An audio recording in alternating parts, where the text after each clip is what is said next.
Hi, everyone. Welcome to the AFH HBCU Women's History Month panel. My name is Skylar Jennings. I'm a senior lacrosse player at Howard University. And my name is Deja Griffin. I am a junior soccer player at Southern University. All right. So, first question, Deja, I guess it's just why did you decide to go to an HBCU? So I actually ended up transferring into Southern my sophomore year. I went to Eastern Kentucky University in Richmond, Kentucky, and I had fun, but I didn't feel like it was the right fit. And so I entered the transfer portal, and Southern reached out, and I took a visit. There wasn't a lot of people on campus, of course, 'cause it was the summertime. So I went, I met a couple of the players and toured campus. And I was like, it's far from home, but it feels nice. And so, it's different. It's warm. And that's yeah, that's that's how I ended up here. Cool. What about you? So personally, like I had no idea HBCUs existed until like really my senior year of high school. Hmm. I'm from Pennsylvania, which is weird because I'm like right down the street from Cheney and Lincoln, which are like the first HBCUs. But I had no idea they existed. And then when I found out, I was like, what? Like, what? Like, what do you mean? Um, and so I toured Morgan State and Howard, and like as soon as I like stepped on Howard's campus, I fell in love. Like I did actually like they did like a video showing like the history of Howard. I was like, I have to go here. So I literally applied, I got in, and I actually wasn't supposed to play any sports. I told myself I'm like, I'm done sports. And then I walked on to the lacrosse team, Yeah. um, and joined like my second semester freshman year. No, I when I transferred, I was hurt. I had torn my ACL. I had torn my ACL. Yes, I know, it's just wild. I tore my ACL my 2 weeks Crazy. before season started because COVID had happened, and then everybody's season got pushed to the springtime. Yeah. I tore my ACL 2 weeks before the season was supposed to start. So when I entered the transfer portal, like, yeah, go to a school, but I really was kind of just like over sports too. Like I was like, I don't want to play anymore. I got hurt. I've never been hurt before, and so I sat out. I sat out until this past year. My junior year is my first year playing. Oh my gosh. That was literally Yeah. like, oh my god, like the same thing was because COVID happened my freshman year and we had like 3 games and then they said, "Okay, go home." And then, my junior year, like, we got our first, like not our first, but we got, like, a new coach and everything, so Yeah. it's, like, my first time playing college lacrosse. Wow, okay, now we're Mhm. chatting. Well, with that being said, and since we're both women, what does Women's History Month mean to you? I would say Women's History Month means to me, it's honestly, it's like our own celebration. Mm, So my birthday's in March, but I prefer celebrating just like everything in March. Like I feel like March is one of those months where like spring is coming in. So it's like you know what I'm saying? Like it's just like this, it's almost like a new birth, like new feeling. So I would say Women's History Month is a celebration of like all of our accomplishments, no matter how small. Like you took a test and you passed, good job. That's how I look at Women's History Month. It's our month. No one can take that from us, yeah. regardless of what color, what race, whatever. It's our month to celebrate and be proud of literally anything we do because who's gonna tell us we can't? So Yeah. what is that? What is that for you? It sort of means like the same thing. Like I feel like in like every space that I'm in life, like a woman is always there and is always like really like the the change maker or like the person Yeah. who's really, like just like the driving force of it. And I feel like that really goes unnoticed, but like at least in March because we have the name attached to it, like you really just are super like focused on celebrating them in like every aspect, like you said. And unfortunately, like yeah, March we only get 1 month, but like we should Yeah. be celebrating women every single day Every because day. women really come on, like we're the best. Right. So I guess my question for you would be, who is a woman at your HBCU that's kind of like a role model for you? Or there's someone that's like really impacted you since you've been there? Yeah. Okay, so this person would have to be my first professor that, like, I ever had. Her name's Dr. Mm. Mack. Oh my god, like, she's literally, like, my at-school mom almost. Yeah. Like, literally, I go to her for anything, and Hmm. she's that girl. Like, she knows Oh everything, yeah. And I'm a poli-sci major, so she knows everything there is about poli-sci. She helped me with my LSAT. She helped me, like, with my cover letter and everything, and, like, I love her. Like, she literally is like my mom. Like, I can see her on campus, and she'd be like, "Hey, Pook, like, how you doing? Tired after practice. Are you okay?" So yeah, she's definitely a role model. And then I have to say my coach as well. Mm, Like there's just like things that I've went through with my coach, that I wouldn't want to go through it with anyone else. And I'm just so grateful like that my coach is a woman and especially she's a Black woman. So she right. like, understands my experiences. Like I'm not sure if you heard, but when last season or last year we had a game and we got hate crimed against one of the Oh, and all of the experience was, like, horrible. I was right. grateful that I had a Black female coach to go through it with me because none of my experiences were invalidated. Yeah, Yeah, I'd have to say my coach and then my professor are definitely 2 women yeah, who I look up to. exactly. What about you? So I'd say I have about three people like you. My history professor when I first got here, Miss Dina Davis. I told that woman I was like, if I could write a book about you, I would. Like we would go to history class twice a week, and of course she would do her lesson, but there was always like something attached to it, and there was always something so inspiring.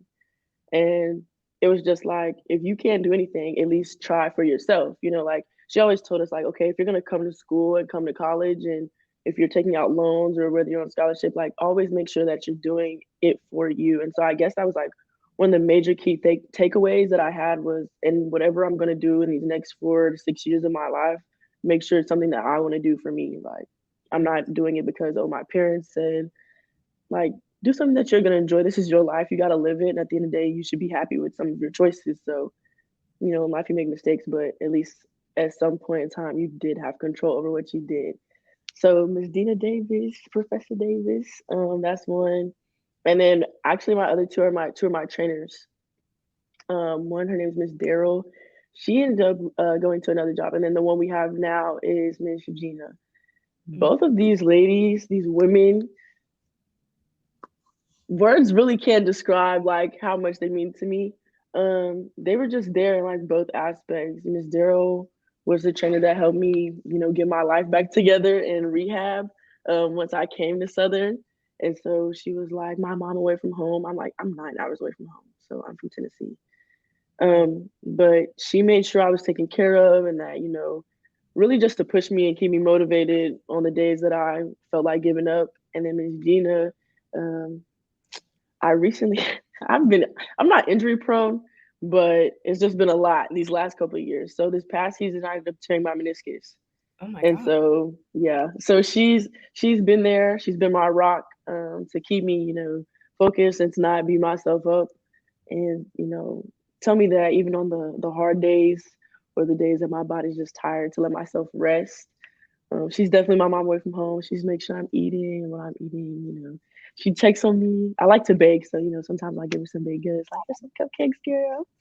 But yes, I love Miss Gina and Miss Daryl and Professor Davis. Those would be those are the people that have really impacted me since I've been here. Oh, that's sweet. So Mhm. since we talked about on campus, like how would you say your campus is celebrating Women's History Month? Man, what is Southern doing? I feel like we're doing a lot right now. They're in between SGA elections and running for court. We've actually had a couple of things this month. We've had like pageants.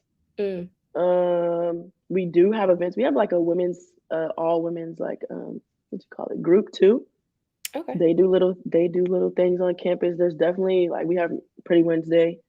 So there's always something being given away, or food or tents with something. Personally, like for the soccer team, our coaches on Wednesdays, since it's the off season after weights, we have mental health days. So we kind of just talked. Last week we met with a lady and had a nice conversation for about an hour. So there's different things on campus. There's always lots of events going on. I want to say tomorrow there's something. I want to say, and I think tomorrow pertains to more like a fashion show. Okay. But there's lots of different ways to showcase. I don't know. My schedule's so busy. Sometimes I don't have enough time to go and check out everything that's going on campus. But there's always something. There's definitely something. there's definitely something going on. So what's going on at Howard?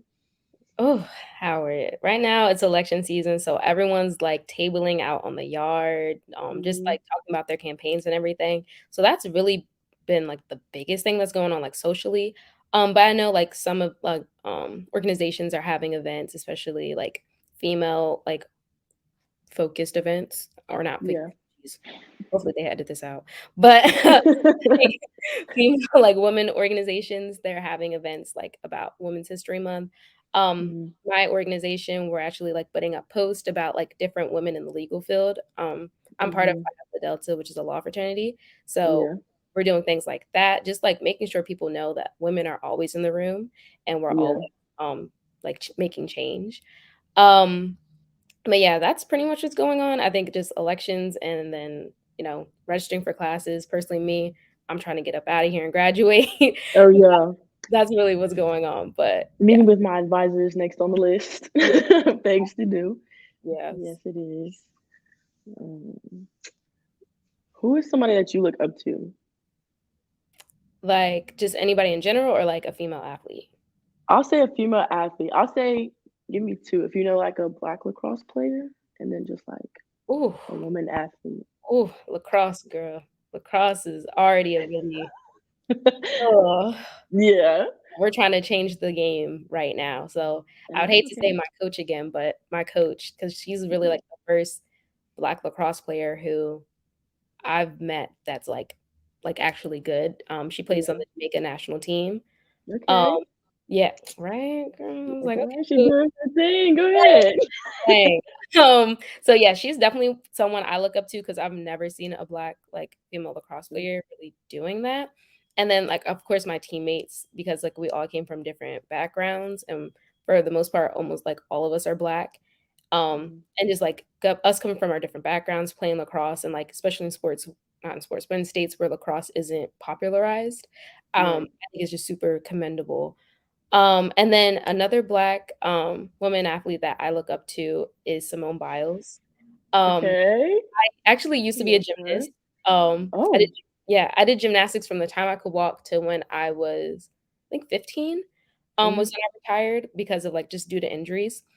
But, yeah, I would look up to Simone and probably Gabby Douglas because they were, like, the first Black gymnasts that were really dominating the scene, except for, like, Dominique Dawes, but, like, Gabby Yeah. really started it with winning the gold in 2012. And they just, like, made me feel like, "Okay, like, I can do this and other Black girls can do this," and they really, like, just changed the culture of gymnastics, especially Yeah. in the United States. So yeah. What about you? Mine would probably be one of them would definitely be like Jessica McDonald. She plays for the women's national team, like she plays soccer. Mhm. She had surgery, like that's supposed to be like career ending. So like there's certain surgeries when you like, well, of course, like for everyone, but she tore her patellar tendon, and Oh. so they were just like, you're probably not gonna play again. um, and she spent 18 months in recovery, which I couldn't imagine because 9 months was enough for me, and this six is really like this is it. This is all I really have. So the fact that she did like 18 back to back is just like, wow, you sat for a year and a half. Like I could only imagine. But she also ended up having she was pregnant. She found out she was pregnant during that time. Oh. Yeah. Right. So it's just like, okay, your soccer career could be over and you're having a kid. So what are you gonna do? And um I remember one World Cup watching her and they're like just talking about what she was going through. And I want to say around this time I was just like, I could never have knee surgery and come back and play. And then here I am, done had two knee surgeries, still kicking around, still in recovery. But I would say she's really inspiring, just because of like how she carries herself. Um, she continues to push like if anyone's gonna be that, I guess you'd say that like headstone for like what's gonna be like motivating themselves and getting stuff done and working until you just really can't work anymore. I'd say that she's probably it. Yeah, I would say that she's probably it. I look up to a lot of different soccer players though. Some of the ones that I like first recognized were like Khadijah Buchanan that plays for Canada and Sydney LaRue. I actually learned like some of the stuff that I do now on the field from watching them. Oh, wow. So yeah, like Sydney LaRue, she's a forward, and she was like one of the only forwards that I knew of at the time that was gonna like slide tackle. And so it was just like she's doing that. I play on the back line. I could do it. Well, I played the back line at the time. And so I want to say literally one day, like I just tried it and it worked.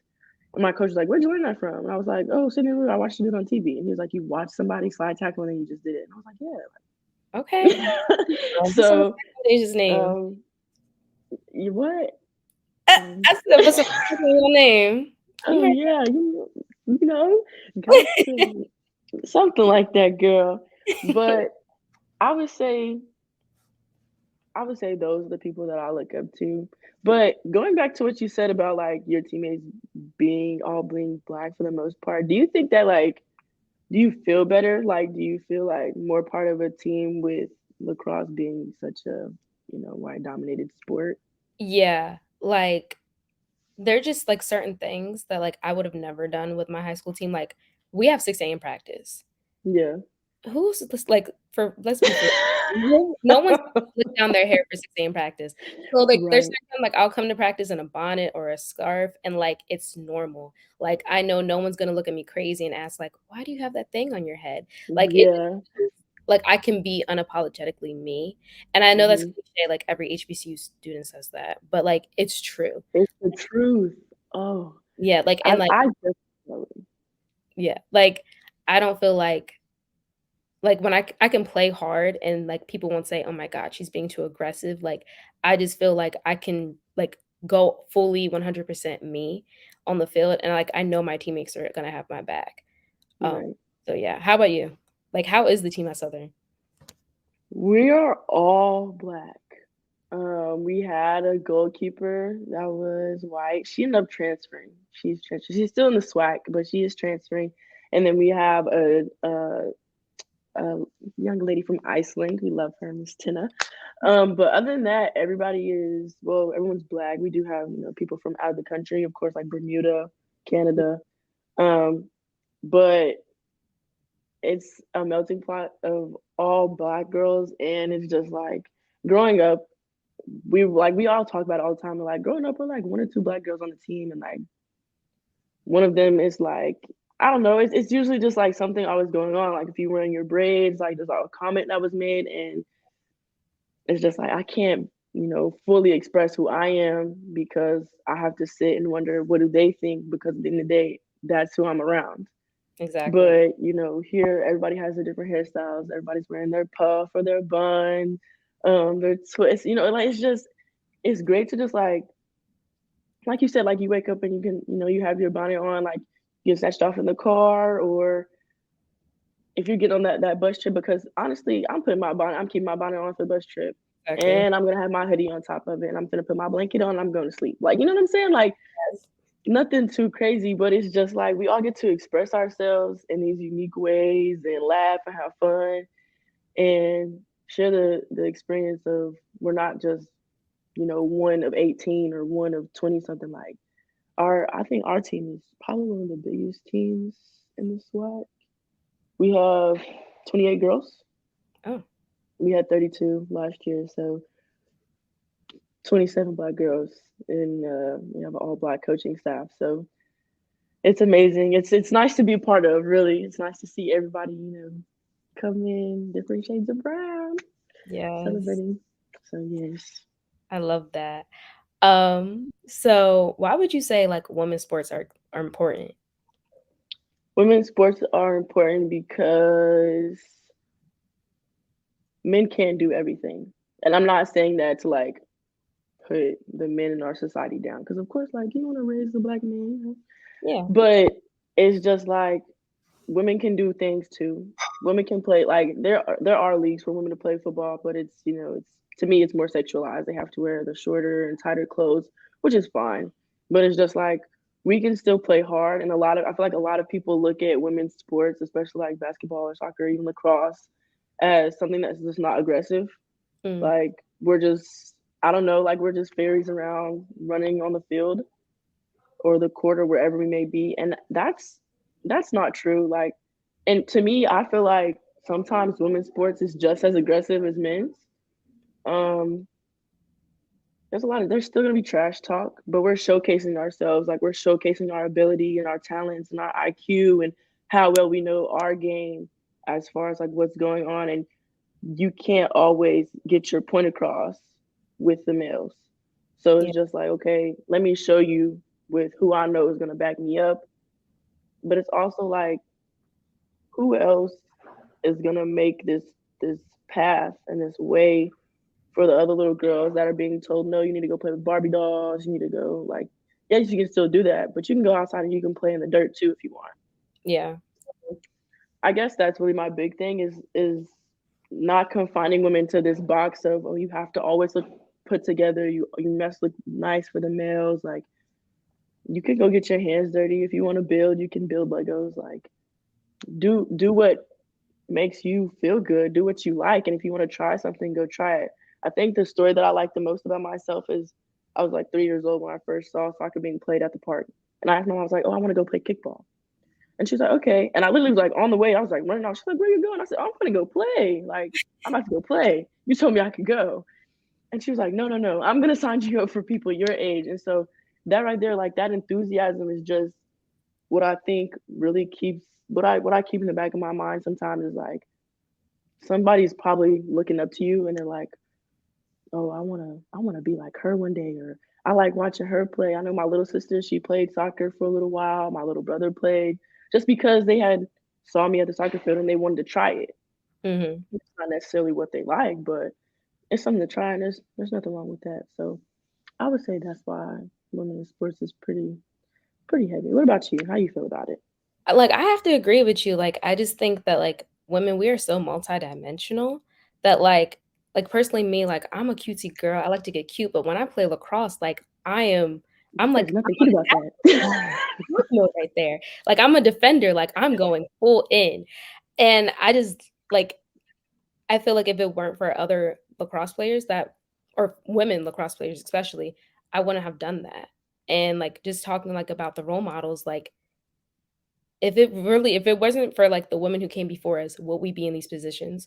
Probably not. Probably Like, my not. sister played lacrosse. Probably should have said she was one of my role models, oh my gosh. But she played lacrosse, and she's, like, what got me into the sport. And Mhm. now to see, like, when I go to games, like the one at UNC, or we just played Cal Berkeley and, at spring break, and to see just, like, other little girls, especially little girls of color, wanting to be just like me, like, which is crazy, like, what? Um Yeah.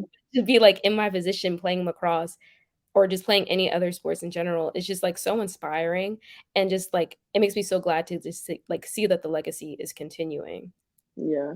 I will say seeing other little girls, like, come up to me, I one of my classes is we going around to different schools, and we're teaching them, like, about bullying and how to be kind and stuff, Mm. and so we went to, there's a school, like, right next to Southern's campus, it's called Southern Lab, and so, we're in the expo, and they're switching around, and this one little girl, like, she comes to our table, whatever, we're talking, and I was like, "Oh, what's your favorite sport?" And she was like, "Soccer." And I was like, "Really?" And she was like, "Yeah, sometimes I go." Like, she had mentioned my coach's name, and I was like, "Oh, okay."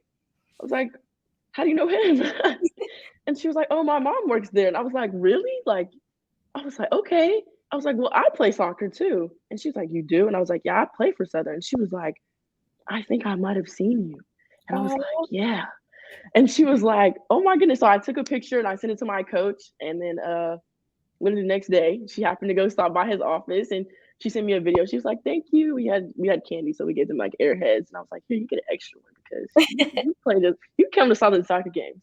So it was nice, getting to meet her, and I think I saw her again literally yesterday, and she was like, "Hey, Deja." I was like, "Hey, Miss Girl, how you doing?" And I gave her a hug. So those experiences are always really nice. That's always really nice to see. We have Fan Fest in August for like our fall sports, and so like little kids sometimes come around with their parents and they're getting their posters signed or they're taking pictures. And so it's always nice to see like that little girl might go play soccer one day. And you inspired her. Oh, yeah, it's like just a little bit. Well, I think we may be a little over time, but Okay. we got all the questions. Okay. Alright. Well, Deja, it was so nice getting to talk to you, getting to meet you. It Um, was nice meeting you too. yes. Yes. Happy, oh, geez, oh my God, I already messed up. Happy Women's History Month. Happy Women's History Month to you too. We should be celebrating. I'm gonna celebrate the rest of March, April, May, into December, and then I'm gonna keep going. Keep going I'm until gonna next keep March, going and then the March until after. next March and the March after that, Yeah, and the March until I after. can't celebrate no more, Exactly. which is never. So, All right. Bye, girl. bye. Thank you everyone for watching, and I hope you enjoyed this talk with us and Athletes for Hope on Women's History Month.